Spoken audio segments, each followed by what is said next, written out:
Have you fallen down the cottage industry rabbit hole yet?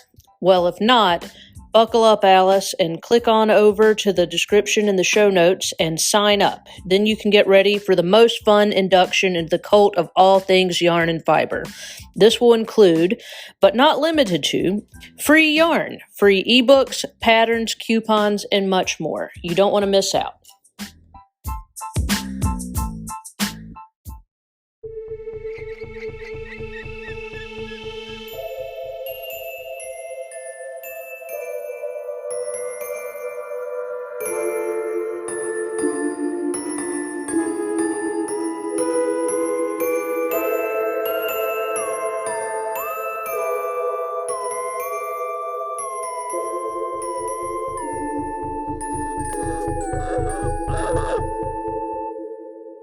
You are listening to Crime, Coffee, and Crafts, a podcast featuring two crafty besties who love true crime and a good cup of joe. Hey, amateur sleuths, I'm Kristen. And I'm Heidi. Welcome back. Welcome. I see new skulls. Oh, so that is artwork I purchased and then had framed. Awesome. So it's not my work. But that's okay. But it's going to go up behind me, I hope.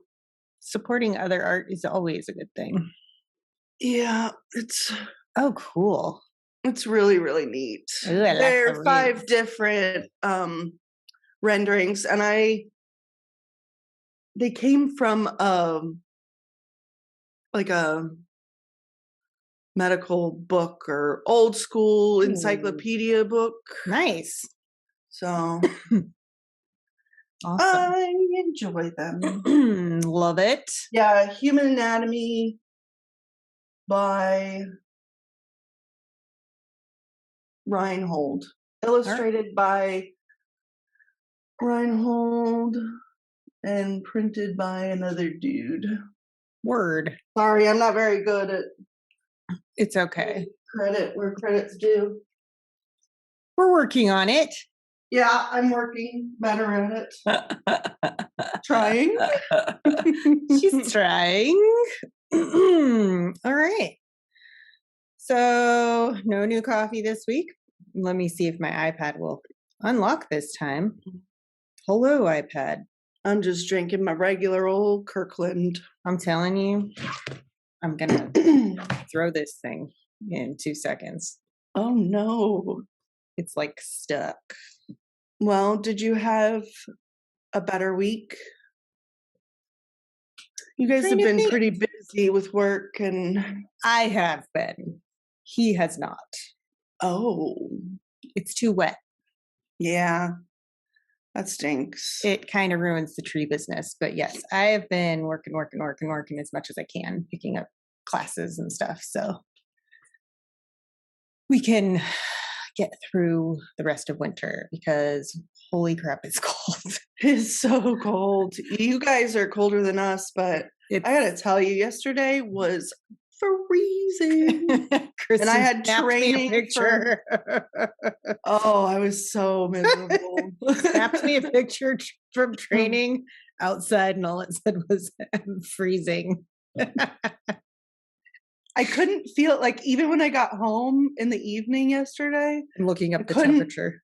I still couldn't feel my fingers and my toes.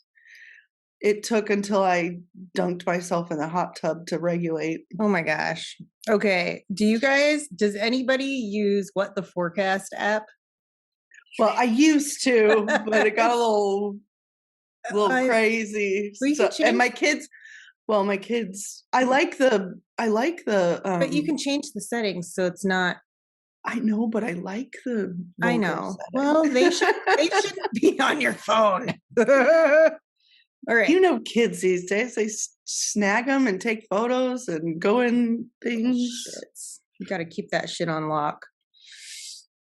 So my What the Forecast today says it's 24 degrees. The stupid fucking angry day ball is shining up in the sky again. Such a stupid angry ball. It's so dumb. I'm but like, it's so great. Can I get a new one?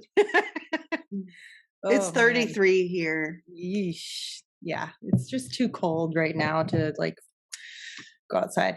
My friend Crimson would say, that's It's shorts warm. weather. Yeah. Yeah. Last time she's like, that's shorts weather. It's 40 below up here. Oh my gosh. That is why I do not live in Alaska. Okay, so we're on to part 2 of the scorecard killer. But before we get into that, though, we have a missing persons case, of course. Underrepresented. Really, just like open this, okay? Just open it. Okay. Daniel Wayne Cully, Cully, 33 years old. Nickname is Trevon L. Harjo? Arho? I don't know. Okay. That's a nickname that I have there's like no, I have no idea how they got that from his real name, but whatever. He's 5'9" to 5'10", 180 to 216 pounds. Enrolled with the Muskogee Creek Nation. Last known location, Holdenville, Oklahoma, June 17th, 2022. So another recent one. I'm trying to get more recent cases, right, just because there's a better chance that we're actually going to get some info. Yeah. So he's last seen June 17th, 2022 around noon near the south entrance of Lake Holdenville off State Highway 48 southeast of Holdenville, Oklahoma. He was wearing a light brown polo type shirt with white stripes, blue jeans, and black, white, and gold Nikes. Those sound cool as hell. They do sound very fancy. Yes. He had a change of clothes and could also be wearing a black and white Kenneth Cole shirt, black cargo shorts, and black shoes. He has black hair, brown eyes, tattoos. He has a tattoo on his stomach of a skull, a tattoo on his right arm of a warrior with feather, and a tattoo on the left arm that's a shield native ways. I'm guessing that's the wording. Okay. Yeah, that makes sense. Yeah. And that is all we've got. So Daniel Wayne Cully. If you know anything, the link is in the description. Direct link to his NamUs. Okay, good. Okay. So last week we ended with these super smart kids giving the license plate info to the police of this black and white Ford Mustang. Right. And the police found out that it belonged to Randy Kraft. Naturally, the police needed to question the owner of the vehicle in question. Obviously. And yeah, that's exactly what they did. On May 19th, 1975, the police talked to Randy Kraft specifically about his involvement in Keith's abduction and subsequent murder, but Randy denied ever even meeting the two boys, which is really dumb. And the police were like obviously not going to believe this bullshit. Like that's just complete crap. So they actually had him come to the station for further questioning. That's never a good sign, people. Yeah. That means you fucked up. Typically they have a lot of good evidence against you. Yeah. So Randy finally admitted he had persuaded two youths into drinking and taking Valium with him while he drove around. Two youths? Youths. Two youths. There were two youths. That's one of the best movies. Oh my gosh. Oh, I watched it recently too. Okay. Did you? Yeah. It holds up. My cousin Penny. Just in case you don't know. If you lived under a rock. If you're just younger than us, because we're old. Yeah, because we're old as dirt. Yeah. Okay. I will say, I know we're digressing, but I will say that is one of the best movies if you want to see an entire trial process. It goes through every step. So funny. It's a really good movie. Okay. Yes, go ahead. Yep. I'm thinking about all the things now. Okay. So he says that he actually dropped Kent off back in the parking lot, taking Keith with him to a side road near the El Toro off-ramp, where he claimed his car got stuck on an embankment. From here, his story is so stupid, so suspicious. Yeah. Randy said he walked alone to a gas station to call a tow truck and that he left Keith in the car. He says when he came back, Keith was just gone. Oh, he up and vanished. Yeah. So the part about his car getting stuck actually appeared to be true because his roommate corroborated the story. But Randy had, in fact, actually called him and stated that his car had gotten stuck. Okay. Well. Yeah. Yeah. So interesting. Now we're just creating an alibi. Exactly. Like out of thin air. Yeah. The detective didn't believe the entire story, though. Good. Yes. They did attempt to file homicide charges against Randy a week later. But as you probably have noticed, they didn't really have enough evidence against him. All they had was a couple of kids that saw him. Yeah. That's it. So, eyewitnesses are not great. Yeah. So that's a shame. Yep. So the LA District Attorney's Office wouldn't do it because the coroner's COD was that Keith had died from accidental drowning. Keep in mind, remember, they only had his skull at this time. Right. They hadn't found the rest of his body yet. So Randy wouldn't actually kill again for a little while. Try to keep off the radar. All of that said, though, I think that when he had lulls in his suspected killing, I really don't know that he stopped. I think he just picked up the right person, right? Who nobody was looking for. If you don't know, that there's happens a missing all person. The time. Exactly. Yeah. So when Randy did kill again, at least as far as we know, it was considered to be the worst of all of his murders. And they're not sure why he didn't kill for so long, but they do think that it could be that he was just having personal issues in his love life with Jeff Graves. Right. That's his name. I'm really bad with all of this names. I forget stuff 2 minutes later. Oh, and it's been a week since we did. Oh, I just blame my grandma. I blame Alzheimer's. Yep. Me and my sister both are like, it's Alzheimer's. I call it halfheimers. Yes. Halfheimers. That works. So we're about to get into his worst one.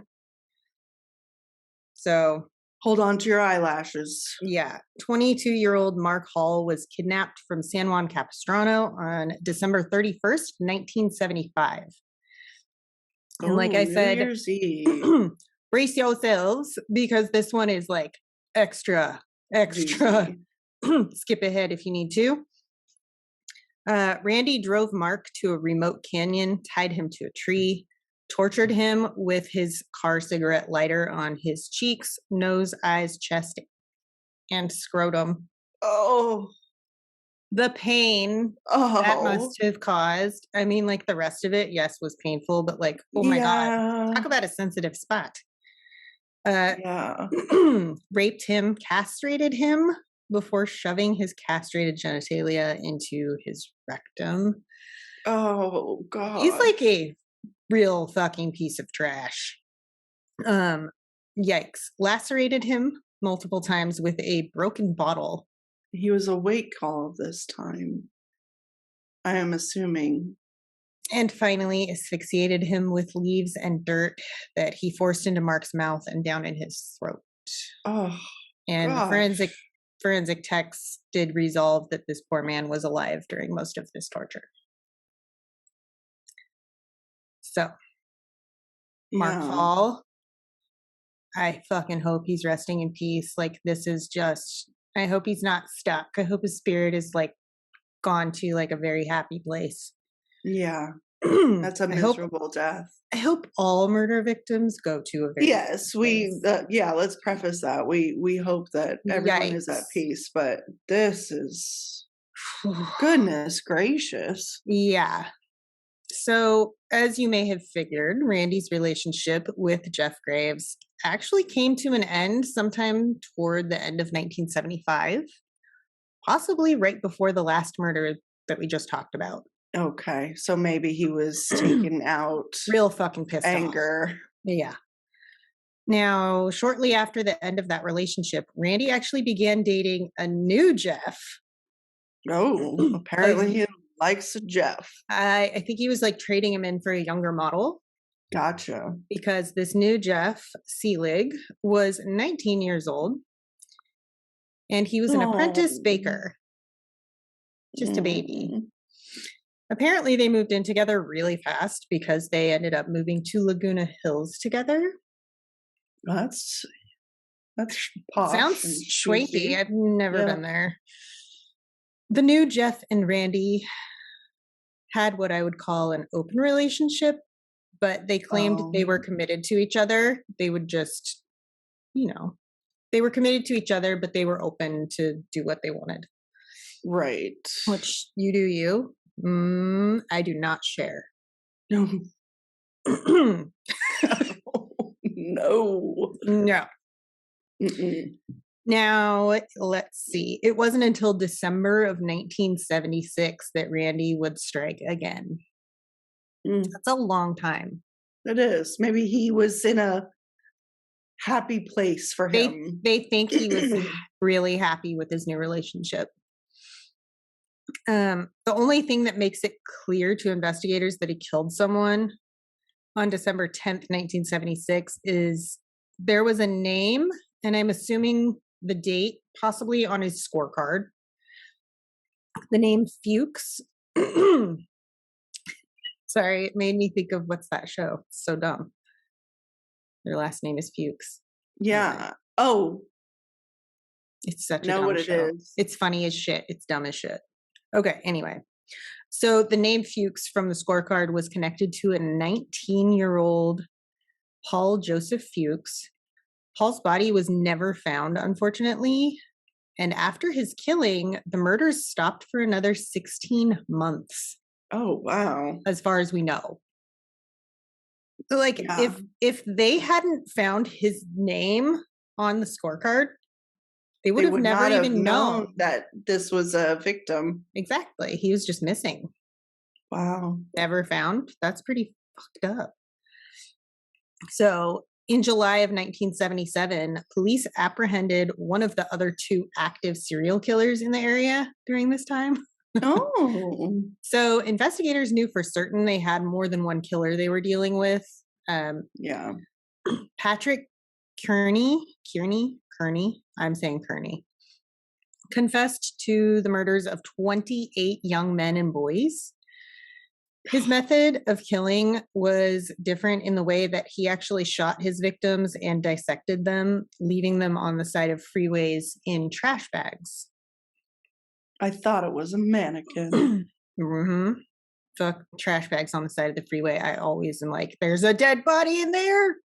I do the same thing, but we all do. Then I see the trash workers. Yeah. I'm like, oh, they're just cleaning up trash. Right.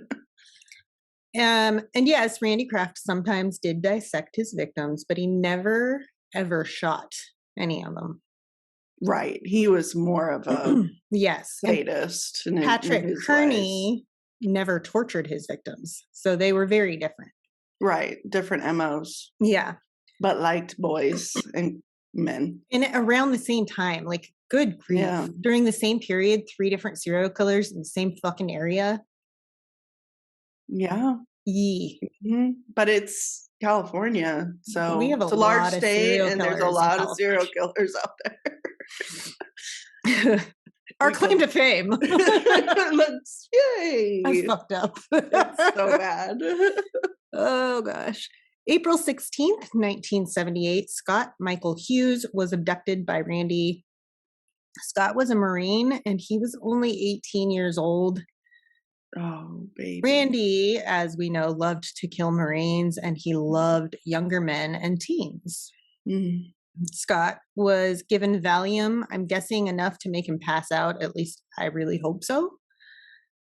Because Randy, it's about to get gnarly again, sorry, slit open his scrotum and removed one of his testicles. Jeez, I'm going to let that sink in for a second. Removed one testicle before using a ligature to strangle Scott to death. Scott's body was found fully clothed with only his shoelaces missing beside an Anaheim freeway on-ramp. So did he use the shoelaces to? This is what we do find out is he tends to use the shoelaces of the victim a lot. Gotcha. I mean, yeah. Readily available. Exactly. So Randy was ramping up again. On June 11th, 1978, 23-year-old Roland Gerald Young's body was found near a freeway in San Diego. Roland had been castrated and then stabbed to death. There were abrasions on his body that showed he had likely been pushed out of a fast-moving vehicle. Oh. Yeah. I just like, ugh. June 19th, 1978. So the same month, a week later. Yeah. Jeez. The body of a young Marine named Richard Allen Keith was discovered next to a road. He was 20 years old. Richard was last seen in Carson by his girlfriend. He had welts on his wrists, indicative of being tied up, and he had signs of ligature strangulation. During autopsy, they found a frothy substance in Richard's throat that would indicate drowning. Oh. This was actually due to flurazepam and alcohol that he had taken before he was strangled. So not only was he being strangled by ligature, but he was also drowning. Right. Like, what a fucking cause of death. Right. Stripes. And for anybody who's wondering, flurazepam was one of the first sleeping pills on the market. So yeah, it's a sedative. Would have knocked him out. Yeah.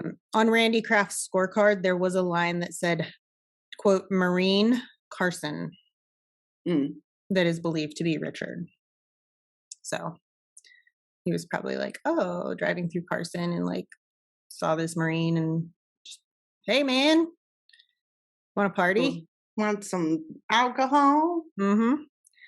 So this next victim was initially alive when he was discovered, but died soon after arrival at the hospital. Oh.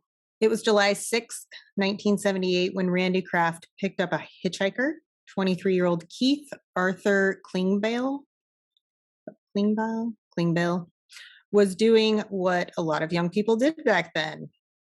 Just hitchhiking. Everybody did it back then. Everybody did it in the 70s. Yeah. Man, it was like, that was how you got around. Hell yeah. Unfortunately, he was picked up by a complete shitbag. And here's where I put in, hitchhiking is dangerous, y'all. Don't fucking do it. Don't do it. Apparently, Don't do it. Yeah, it's not worth it. Well, there's a joke that goes around that says, yeah, I picked up a hitchhiker one day and he decided to ask me what if I was a serial killer? And he goes, well, it's unlikely there's two of us in the car. Yep. I mean, yeah, exactly. Apparently, Keith had ingested alcohol with high doses of acetaminophen. Tylenol? Yeah. which in high doses can really fuck up your organs. It can, mostly your liver. Yes, but with alcohol also going through your liver, it can exacerbate the situation and make you feel horrific. Make you pass out, I would imagine. Before being strangled with his own shoelace and then left on the side of the I-5 freeway. Oh, the old I-5. Mm-hmm. Like I said, he was found alive, but died shortly after arriving at Mission Community Hospital. Yeah, they probably tried to pump his stomach, but probably it was too far. Yeah. During autopsy, it was found that he had been tortured with a cigarette lighter on his left nipple. Yeah. Yeah. It's fucked. He really likes his cigarette lighter. He was awful. He was a really awful human. He still is. He's alive, unfortunately. Ew. Yeah. On September 28th, 1978, 20-year-old Richard Anthony Crosby was hitchhiking in Torrance. Torrance. Used to live there. He was just trying to get home from a theater. His body was found the next day a couple hundred yards north of Highway 71 in San Bernardino. Oh. Uh-huh. Richard's left nipple had also been burned by a car's cigarette lighter. And he was suffocated to death. Like not a laughing matter. Me fucking words is laughing matter. Yeah. This is horrendous. Okay. November 18th, 1978 marked the last known kill of the year for Randy Kraft when the body of 21-year-old truck driver Michael Joseph Innerbighton was found. Michael had been castrated, had burns similar to victim Mark Hall from 2 years prior. And, what are you doing? There we go. Oh gosh. Sorry, my thing just moved. Her thing. My iPad scrolled. That thing. Did you lose your spot? Shit. Okay, got it. In your show notes? Oh, I got it. Okay, so he had a foreign object in his rectum. His COD was suffocation, and his body was found dumped alongside an on-ramp of Interstate 605. Right? Hold on. Do you hear that? What is happening? How do I stop that? Hold, please. Siri interrupted us. She just wanted to talk. What the fuck? It's your witch's house. That was really creepy. Where's my broom? Somebody, my secret Santa sent me the magic broomstick, so I'm going to sweep that shit away. Yes. Sweep that fucking Siri out of here. Fuck Siri. Okay. Woo. So I keep wondering if Randy Kraft is responsible for more murders than we could ever know.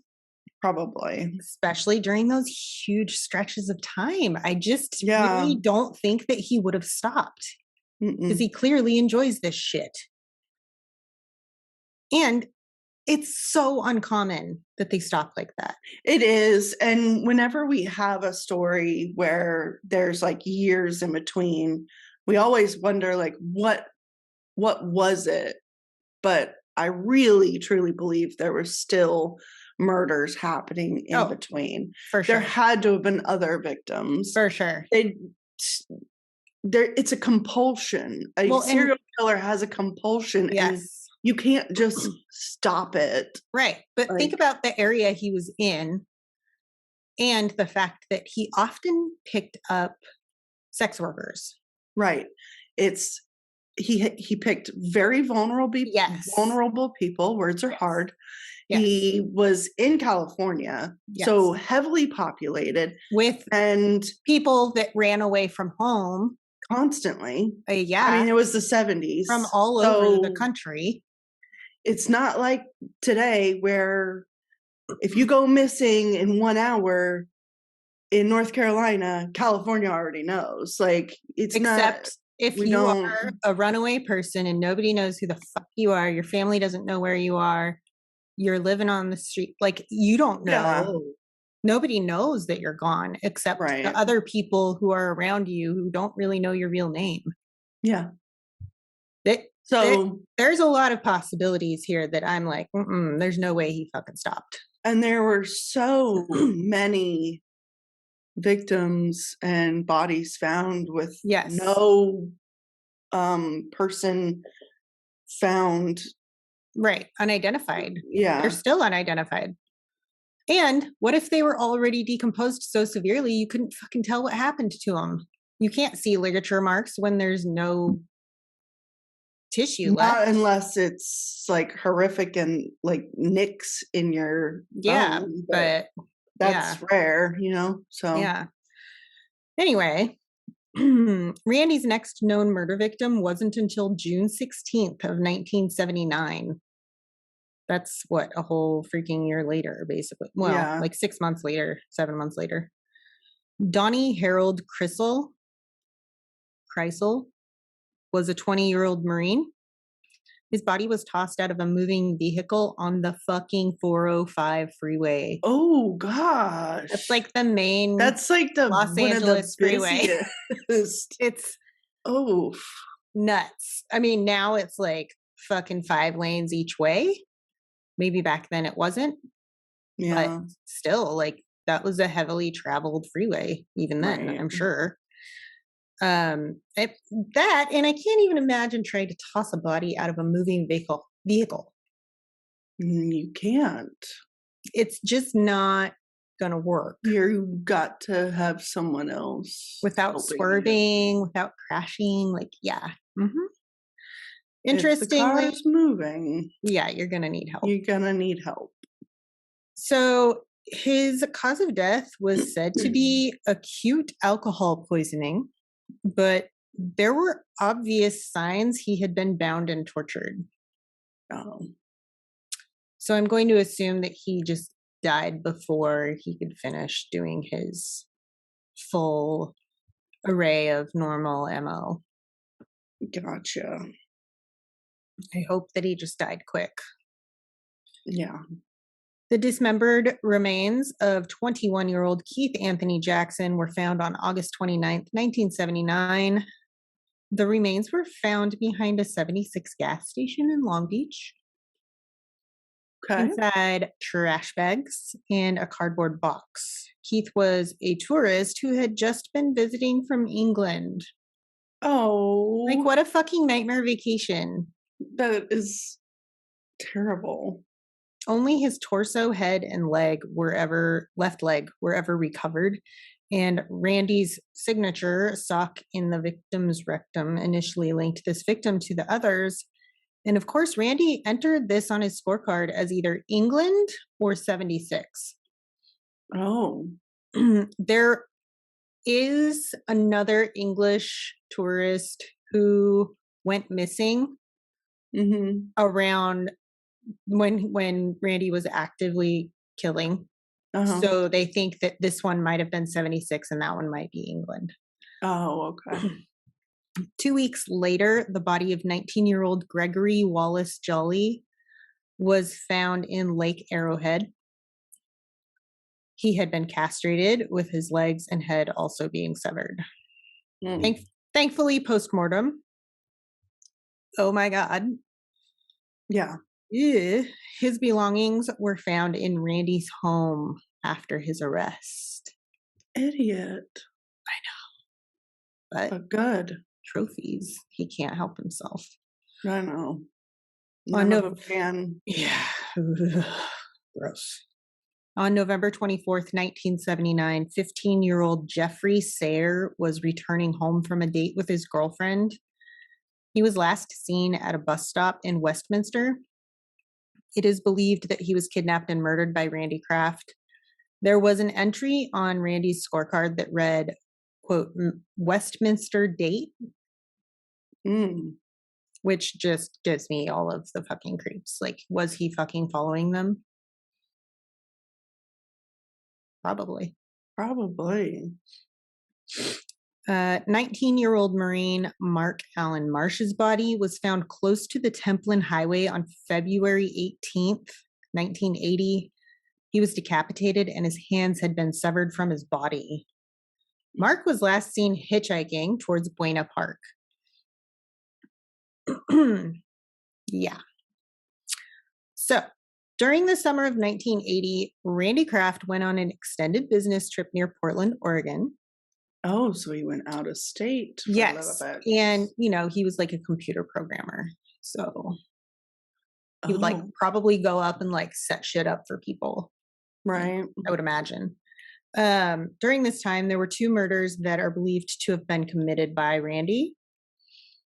17-year-old Michael Sean O'Fallon from Denver had been on a solo hitchhiking trip through the US and Canada. He had plans to go to college once he returned home.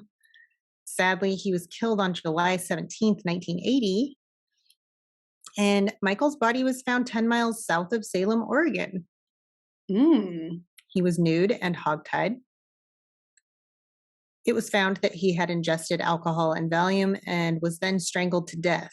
And there was an entry on Randy's scorecard that read, quote, Portland, Denver, that investigators believe is Michael.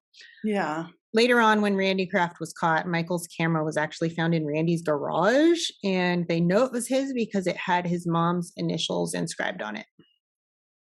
Was there any film in it, too? I have no idea. That would be interesting to probably see the last photos taken in it. Yeah. Oh my God, what if there was a picture of him with this fucking asshole? Yikes. That would be tin shady. Yeah. The very next day, it is believed that Randy murdered a man between the ages of 35 and 45. His body was discarded alongside a freeway in Woodburn. He had ingested toxic amounts of Valium and Tylenol before being strangled to death. And Randy's scorecard had an entry that read, quote, Portland Elk for this victim. Yeah. Like from an Elks Club? I have no idea. I wonder what the elk part meant. Or was it the town? I have no idea. They don't even know who this man was. That's sad. Yeah. So Randy went back home to California in August of 1980. About a month later, in early September, another Marine was found murdered and tied up, dumped in trash bags near the El Toro Marine Air Base. This Marine was 19-year-old Robert Loggins. Robert was last seen on August 23rd by 2 other Marines close to PCH. Not sure where on PCH, though. Yeah. That's a big ass fucking road. That's a long highway. Very long. Once Randy Kraft was arrested and searched, there were not just photographs, but also negatives to those photographs showing Robert Loggins' body in Randy's home. Fully clothed on Randy's couch. And there were others showing him completely naked in pornographic poses. All of which Robert was either intoxicated and passed out or he was already dead. His eyes were closed in every photo. So I'm going to assume he was probably already fucking dead. Probably. But we'll get deeper into that stuff later. Okay. In part 3. Because yes, there are 3 parts. Oh, because there's just too much. Too much. I don't want to skip. Don't want to skip any of these victims because they are fucking important. Yes, they are. From the last day that he was seen until the time he was found, there was about a week to 10 days.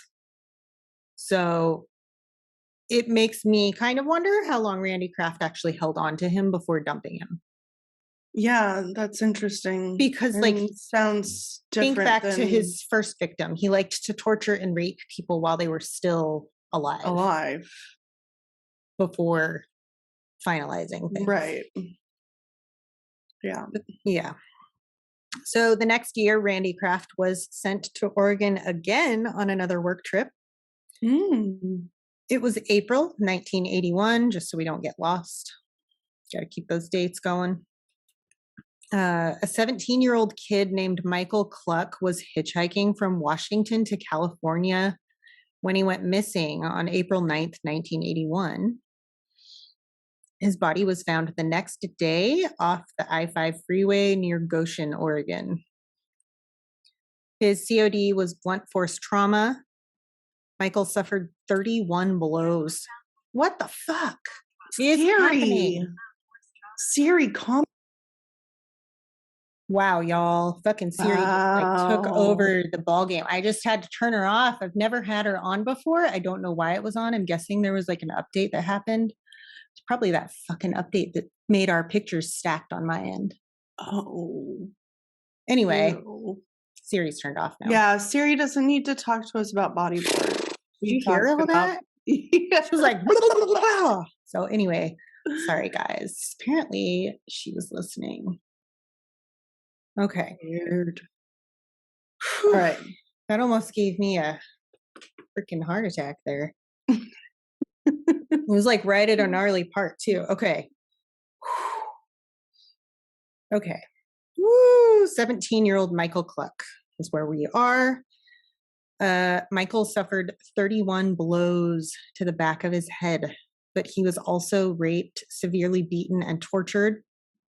It is believed that Randy's record of this victim was on his scorecard as, quote, Portland blood. Because as you can imagine, with that many blows to the head. Yeah. There was a lot of blood. All had to have been crushed in. And you know how much the head bleeds. So much, even with just a nick. It's like cutting your finger. It just bleeds a lot. Yeah. Gosh. Yeah. And wouldn't you know, on the day Michael's remains were found, Randy Kraft actually went to a local hospital for a bruised foot. What a fucking wuss. A bruised foot. What a freaking tool bag. I mean, a bruised foot just heals itself. Put some fucking arnica on that shit and go away. You can't fix feet, really. No, you can tape them. What are they going to do? Yeah, he probably went so that he could get more prescription drugs for pain. Yeah, that makes sense. I betcha. He was something medicine shopping. Yeah, probably drug shopping. Ugh. Okay, Christopher Allen Williams was a 17-year-old sex worker just trying to make a buck to get by. They all do. Yeah. Unfortunately, he was murdered. His body was found on August 20th, 1981, only partially clothed in the San Bernardino Mountains. And that seems to be one of his favorite places to take bodies. During autopsy, it was found that he had actually ingested benzodiazepine and phenobarbital. Oh, we're escalating our That's a fucking drug use cocktail, dude. Yeah. Both of those are going to knock you on your ass. Yeah, and then mixing them? Yeah. Oh. And the killer had stuffed tissue up into his nostrils so far that he actually choked to death on his own mucus. That's fucked up. That's a horrible feeling. Yeah. Oh, God. Not being able to breathe is scary. I know you know. Yes. You know. All too well. Yeah. Too many times. Do not give your girl dairy because she will end up not being able to breathe. Okay. Yikes. Apparently, by this time in their lives, Randy Kraft and Jeff Seelig had been having issues with each other. Oh, the relationship was on the rocks. Off again, on again. Off again, on again, then fighting, and finally counseling starting in June of 1982. They went to counseling? Yes. Wow. Yes. And I kind of really think about the brutality of some of his murders. Yeah. You know, I wonder if he lashed out more when he was having trouble. Partner. Mm-hmm. Yeah. Mm-hmm. Pretty sure. Pretty fucked up. Yeah. Okay, so 14-year-old Raymond Davis, just a baby, was last seen on June 17th, 1982 in Echo Park. And this sweet kid was just out searching for his fucking missing dog Oh. when he himself went missing. How old was he? 14. Oh. Just a baby. Sweet boy. That's terrible. Mm-hmm. July 21st, a 16-year-old boy named Robert Avila went missing. It was around this time that locals in Echo Park started making formal complaints about a terrible stench coming from a specific direction toward the Hollywood freeway. And on July 29th, 1982, Caltrans crews began searching for the cause of the odor. And one Caltrans employee found Raymond's decaying body dumped and poorly covered in soil and leaves near the off-ramp for Rampart Boulevard. His wrists were tied behind his back, and he had been strangled with his own shoelace. Okay. Randy's scorecard had an entry that read, quote, dog. Oh, wow. Uh-huh. Yeah. 40 feet away, the same crew found Robert Avila's body, also pretty decomposed. Robert was strangled to death with a stereo speaker wire. Yeesh. I can't even imagine finding a fucking body like that. Oh my God. Like, you don't ever forget that image. It's forever. No, it's forever burned in your brain. Yeah. Okay, so it wasn't until November 1st, 1982 that Kraft for sure killed again. Although I'm sure he probably did kill before that. Right. These are just the known. Yeah. On this day, and a lot of these are not for sure known. Right. They're suspected. Suspected. Yeah. On this day, a 24-year-old man from Modesto named Arnie Lane was seen hitchhiking in the direction of Orange County to find work. His body wasn't discovered until January of 1984. That's over a fucking year later. Wow. Yeah. When his remains were discovered, they were all the way in Ramona, dumped on a hillside. 4 weeks after Arnie Lane disappeared and unknowingly to anyone except the killer was murdered, at that point, a body was dumped from a moving vehicle on the I-5 freeway near Wilsonville, Oregon. This body was that of 26-year-old Brian Witcher. Autopsy showed he had ingested lots of Valium and alcohol, and his COD was asphyxiation. Do you want to guess where Randy Kraft was staying during that time? In Oregon. Yes. On a work trip. Another work trip. Oh, boy. Yeah. December 3rd, 1982, 29-year-old Anthony Jose Silvera went missing while hitchhiking toward Medford, Oregon. His remains were found 2 weeks later. He had been raped, had foreign objects in his body, and he was strangled. The day after his murder, Randy Kraft drove to Seattle to visit some friends for the day. And this is super creepy because Randy was seen by his friends wearing a military-issue jacket with the name Silvera on it. Oh, really? Uh-huh. Now, they of course had no idea that this was a huge clue yet. Right. Randy only stayed in Seattle for that day, and on December 5th, he actually left Seattle by air, flying to Grand Rapids, Michigan for work. So we are now in a different part of the country. You can imagine what Grand Rapids had happened while he was there, but yeah. At least one murder. I'm going to tell you anyway. Yeah. A couple of days after arriving in Grand Rapids, Randy Kraft attended a seminar at the Amway Grand Plaza Hotel. Amway. Oh, yeah. Anybody that doesn't know Amway, just look it up.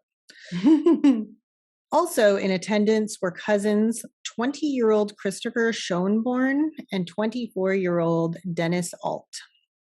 The three men were seen talking to each other around midnight in the reception area of the hotel. Christopher and Dennis's bodies were found on December 9th, not far from the hotel. They had actually been dumped in an open field, arranged in sexually suggestive poses. Both men had ingested alcohol and Valium before they were raped and murdered. Goodness. Dennis had died from asphyxiation and Christopher had been strangled with his own belt. And the guys who are listening, you might just want to skip ahead real quick. Christopher also had a pen forcibly inserted into his urethra. Ooh, ouch. Yeah. The two cousins were on Randy's scorecard as, quote, GR2. Grand Rapids 2. Yeah. So, before leaving Michigan to go back home, Randy actually left the military jacket with the name Silvera on it and a set of Christopher's keys in the hotel. Whoa. Yeah, but like it's so nobody was really like nobody was connecting. Yeah. Things. No. Easily back then. There wasn't like a central database where you could just type in like, you know, this MO and find anything. So nowadays we can just Google that shit. December 8th, 1982, Randy Kraft traveled back to Portland. This same day, the fucking same day. He didn't waste any goddamn time. Like, wow. Jesus Christ. A 19-year-old named Lance Taggs was last seen hitchhiking to LA to visit a family member from Tigard, Oregon. Lance's body was discovered the next day in Clackamas County, Oregon. Clackamas. That's a hell of a name. It is. As with so many of Randy's other victims, Lance had ingested alcohol and Valium in high doses. And his COD, sounds familiar. His COD was suffocation from a sock that was forced into his trachea. Oh my God. He had been dumped in a rural area alongside a road close to where Brian Witcher's body had also been discovered only 2 weeks prior. Okay, then. And it was around this time that the investigators involved in the Oregon murders began to put together their thoughts on the killer they were pursuing. They had come to the conclusion that the killer definitely lived out of state. And I am so sorry to say it, but this is where we're going to stop for today. Sorry, guys. And next week, we're going to get into Randy's final murders and his capture. Good. I look forward to hearing it. He's a fool. I know Kristen doesn't have to wait at all. She gets to hear it like right now. All right. So until next time, ta-ta. For now. Thanks for listening to Crime, Coffee, and Crafts. If you love our podcast, please rate and review us on Apple Podcasts. This helps us more than you know. If you really love us and want to support us, go to our website at www.crimecoffeeandcrafts.com. From there, you can join our Patreon, shop our merch, and find us on social media.